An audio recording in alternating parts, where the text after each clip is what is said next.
A new interpretation of near-death experiences, or if you want to call it clinical death experiences. I myself have had this experience in the spring of 2019. I'm not trying to shock you. I'm not just talking from book knowledge or off the top of my head. I call it clinical, accidental death, because many people have this experience through heart attack, gunshot wounds, etc. But can a person actually consciously die and come back? That's a big topic. Did you know that in the United States alone, over 20 million Americans have clinically died or have had near-death experiences and have been resuscitated? This number is much larger globally. Now, what do the current medical scientific research studies reveal about real clinical death or near-death experiences? I myself have had this experience in the spring of 2019. I'm not trying to shock you. I'm not just talking from book knowledge or off the top of my head. I'm actually talking from a real, actual process of dying in the hospital of Rush, Chicago. Now, let me come down to a practical level and use practical terms so you can get a better understanding of what I'm trying to explain. When you clinically die, or when I clinically die, most people who clinically die, they don't see this. It's only highly advanced beings see this. When you clinically die, there is a silver cord that connects this physical body with the so-called invisible body. This silver cord is invisible to a lot of people who clinically die, but to the advanced beings who have done this act before, they can be conscious of this thin type of cord that stretches when you go into the astral plane. When it is severed, you no longer remain clinically dead. You can't come back into the body, except for a guru who can perform a miracle and put you back in the body. But let's not go into detail on that. Let's talk about the dream-like experience that you have in the wakeful state, because all of you have that experience in this world. So it'll be easy for you to understand my terminology. Every night, we get drowsier and drowsier after being wakeful for 10, 15, 16 hours or more. The drowsiness is built into the body. We become hazier and hazier, and then we feel like we're dropping in this body. And we drop, and we get localized at this level near the throat in the human body. But we don't know we're in the throat. We start dreaming.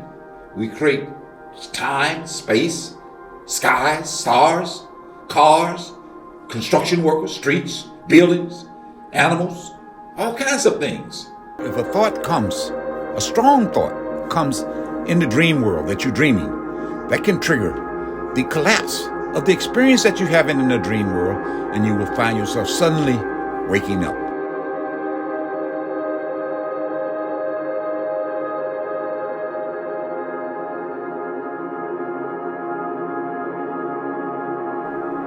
Because we lose the memory when we drops here. We become what I call in a state of Alzheimer, where we think that experience that we have is real. Even though we created everything, it's not real.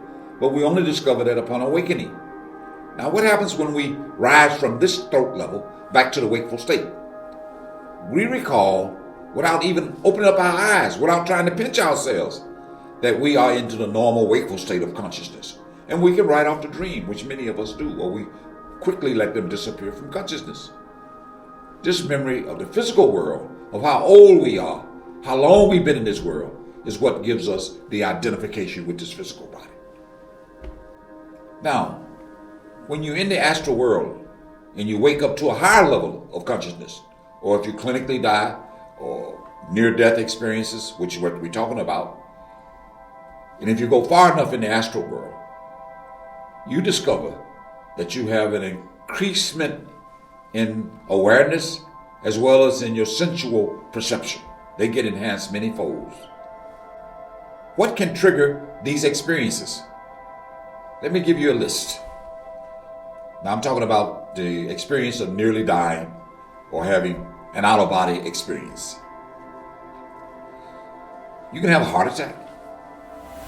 You can be shot by a gun, a stroke, and you can die in a hospital setting or on the streets or in your home. And then when the emergency people come out to revive you, they can revive you if they're successful. In the spring, I believe, of 2019, when I was going to get a colonoscopy in the Rush Hospital in Chicago, my wife was being considered. She requested a wheelchair. And as we were going up to the 4th floor to get this colonoscopy treatment, in which that doctor was on that floor, a strange thing happened. I asked her to go to the bank and give me some money. It created somewhat of an argument and led to some degree of some stress. Eventually she said, "No, you must get your colonoscopy treatment." And I said, "Why? I've been eating plant food all my life. There's no debris up in my you-know-what. It's clean, as pure as the snow." She laughed. So as we got up to that 4th floor, and as the argument persisted, I went back into my wheelchair and noiselessly and painlessly left my physical body. She thought I was still in my body. She kept talking and saying to me, "Why are you not talking?" I remained silent. Then she got panicky. She called for help. Nurses came, and there was one cardiologist on that floor.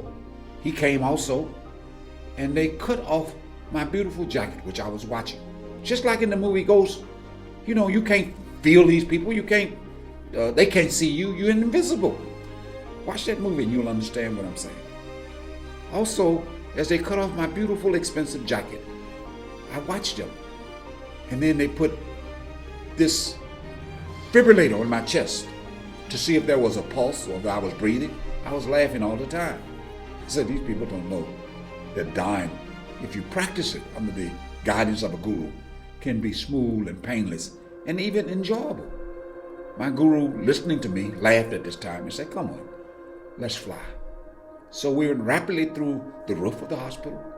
We went out to look at the sun. There was no heat that I experienced, even though the sun is extremely hot. We went to other planets. We went way out. We ended up going through a tunnel, through a black hole, and then a tunnel. My master chaperoned me. He was my beloved friend and teacher. He taught me how to concentrate my attention.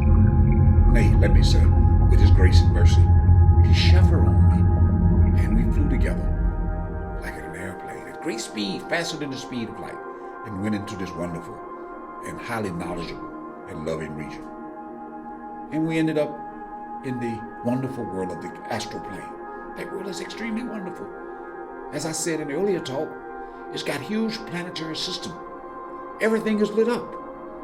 My body was full of a light color, almost gold, like the body of the master, full of a beautiful, brilliant gold color. And we communicated through telepathy. I would say something in my mind, and he could hear it, and the communication process took place. There was no possibility of deception there. People were extremely loving. Everything has music in that world, including yourself. And the music is very addictive. As you move higher, and I move higher with my master, as I said already, into the causal world, which is full of all kinds of what you call invisible form. Everything has a form, but yet these forms are invisible. They tend to merge into each other. There's only one creator of knowledge. That creator of knowledge controls the destiny of all other consciousness below itself, including that on earth.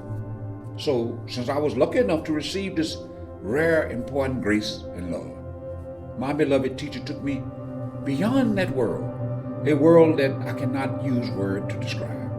All I can say is the experience is wonderful, enjoyable, full of love and bliss, and all I can say is all love, and more love.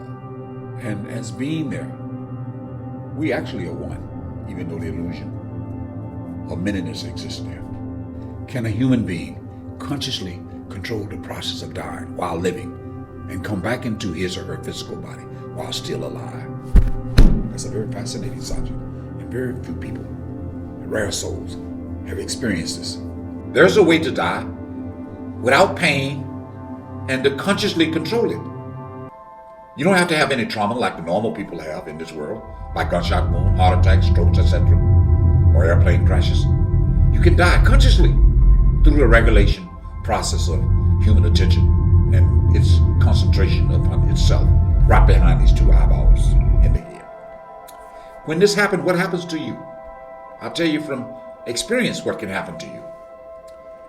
You'll experience, first of all, having a super memory of the age in which you have had in the astral body. Just like when you wake up from a dream in this world, your memory comes back suddenly without you opening up your eyes, without you pinching yourself. Memory comes back as to how old you are in this world. If you're 20, 30, 40, 50, etc. That memory is what gives you identification of who you think you are. And you also discover that your senses, the 5 senses that you have on this physical body, which are repressed now, get released. And when they get released into the astral body, you discover that you can see better. You can hear better. You can see huge distances. You can hear far places better than the bats who can hear in the physical world. These senses get multiplied and enhanced many folds. If any one of you in the audience have had any of these experiences in which I'm talking about today, please share them with me and with other people. I would love to hear from you about them. Thank you for listening. Thank you for your attention. Don't forget to smash the like button and share this video with others, as I said earlier. If you do subscribe, don't forget to hit the notification bell so you can get alerted when we post future videos. Thank you for your unmerited